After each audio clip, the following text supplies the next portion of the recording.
हमारे भारतीय उपमहाद्वीप के सम्राटों के सम्राट अशोक की जयंती की हार्दिक शुभकामनाएं, मंगल कामनाएं। हम बनाएंगे सम्राट अशोक का भारत। साहब काशीराम जी चक्रवर्ती सम्राट अशोक महान की जयंती अशोकाष्टमी को राष्ट्रीय पर्व के रूप में क्यों मनाया जाना चाहिए, आइए जानते हैं क्यों। कृपया ध्यान पूर्वक सुने। संसार में सर्वप्रथम सम्राट अशोक ने लोहे की कलमों से पत्थरों की शिलाओं पर लोकतांत्रिक लोकहित कल्याणकारी संविधान को लिखवाया था, जो संसार में अशोक के शिलालेख के नाम से जाना जाता है।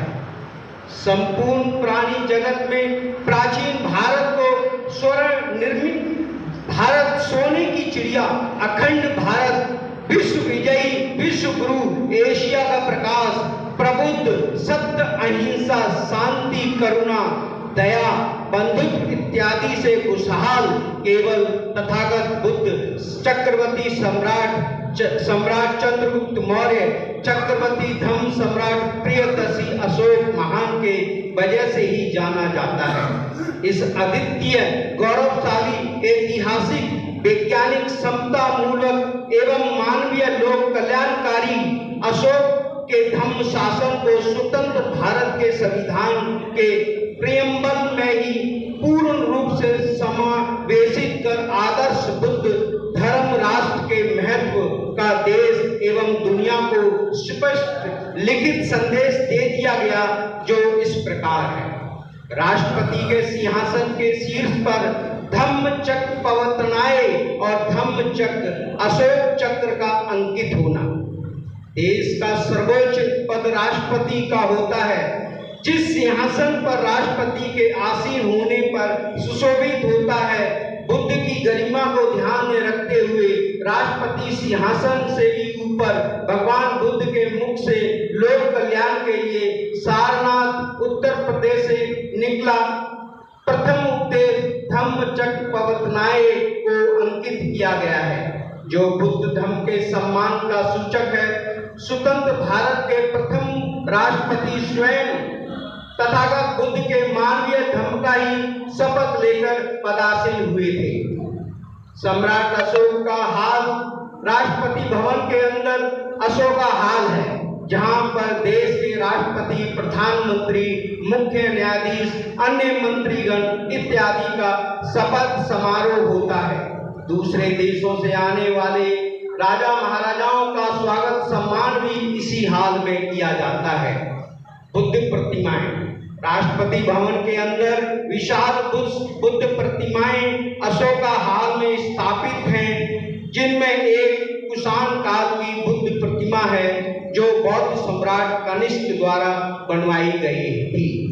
दूसरी प्रतिमा सन 1962 में चीन द्वारा भेंट की गई थी, जो चीन भारत मैत्री समझौता में भारत को प्रदान की गई थी। धम्म चक्र एवं पाली भाषा में राष्ट्रपति भवन में दीवारों पर धम्म चक्र और पाली भाषा अंकित है। संसद भवन को बौद्ध कला से साज सज्जित दिल्ली के संसद भवन यह ऊपरी गुंबद सांची स्तूप जैसा निर्मित किया गया है। सांची स्तूप सम्राट अशोक ने अपनी पत्नी के लिए बुद्ध वंदना के लिए बनवाए थे। सर्वोच्च न्यायालय, संसद भवन, इंडिया गेट इत्यादि का ऊपरी गुंबद सम्राट अशोक निर्मित सांची के स्तूप के आकार यानी बौद्ध कला शैली में बना है। भारत का राष्ट्रीय ध्वज तिरंगा 3 पट्टियों, जिसमें पहला रंग केसरिया, दूसरा सफेद और तीसरा हरा रंग द्वारा 2x3 आकार में निर्मित है।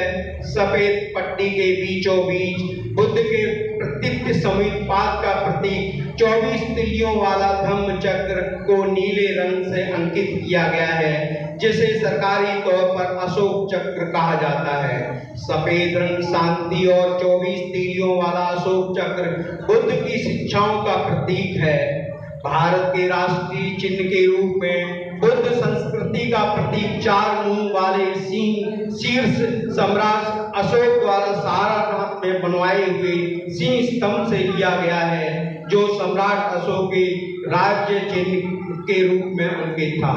सरकारी कागज दस्तावेज हर सरकारी न्यायिक और गैर न्यायिक दस्तावेजों में कागजातों पर प्रत्यक्ष या अप्रत्यक्ष रूप में बौद्ध संस्कृति के प्रतीक चिन्ह अशोक स्तंभ और धम्म चक्र ही अंकित होता है। सर्वोच्च पुरस्कार भारत रत्न वीरता पुरस्कार अशोक चक्र। भारत का सर्वोच्च पुरस्कार भारत रत्न पर सोने के पीपल की पत्तियां और 22 आरों वाला धम्म चक्र तथा वीरता का सर्वश्रेष्ठ पुरस्कार सैनिकों को सोने का अशोक चक्र का प्रतीक चिन्ह ही दिया जाता है। दिल्ली में राष्ट्रपति भवन संसद भवन का मुख्य मार्ग अर्थात भारत के राजपथ का नाम अशोका राजपथ ही है, जहां प्रत्येक वर्ष स्वतंत्र गणतंत्र दिवस पर 26 जनवरी को राजकीय परेड होती है। भारत का राष्ट्रीय चिन्ह चौमुखी पक्षी मोर इत्यादि बौद्ध धर्म एवं मौर्य राजवंश के सम्राटों का ही प्रतीक है। संवैधानिक लोकतांत्रिक गणतांत्रिक संसदीय शासन व्यवस्था भारत सबसे बड़ा लोकतांत्रिक देश है। भारत आजाद भारत के संविधान का निर्माण पंचशील के सिद्धांतों पर और भिक्षुओं के संग जीवन जीने के नियमों को ही धाराओं के नाम से कानूनी पावर देकर दर्शाया गया है। आज देश की राजनीतिक व्यवस्था भारतीय संविधान से चलती है। यहाँ का शासन प्रशासन बौद्धों की लोकतांत्रिक राज्य शासन प्रणाली के अनुसार ही किया जाता है। बौद्ध राजाओं महाराजाओं द्वारा सुचारू रूप से कार्यान्वित थी।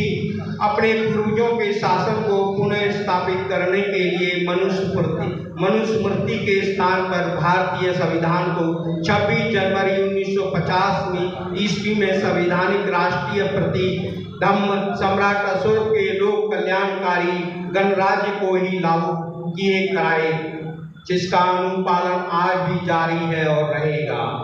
भारत सरकार के इस विभाग द्वारा संपूर्ण भारत के अनगिनत स्थानों से बौद्ध अवशेष धम्म सम्राट अशोक महान इत्यादि के सिक्के मोहर स्तंभ एवं शिलालेख प्राप्त हुए हैं। आज भी भारत के बौद्ध राष्ट्र होने के अनेकों प्रणाम प्राप्त होते हैं। संविधान सभा में सर्वसम्मति से भारत के सर्वोच्च पदक भारत रत्न के स्वरूप का खाका तैयार किया गया। भारत रत्न के स्वरूप में बोधि वृक्ष के पत्ते के एक तरफ 32 तिगुनियों वाला धम्म चक्र अशोक स्तंभ शीर्ष पर सबसे ऊपर मौजूद होता है स्थापित है, जो भगवान बुद्ध के 32 लक्षणों का प्रतीक है। तो दूसरी तरफ धम्म सम्राट अशोक महान चिन्ह सिंह शीर्ष अशोक स्तंभ निर्माण किया गया है, जिसके नीचे सत्यमेव जयते लिखा हुआ है। हमारे देश में भारत रत्न सबसे बड़ा पुरस्कार है।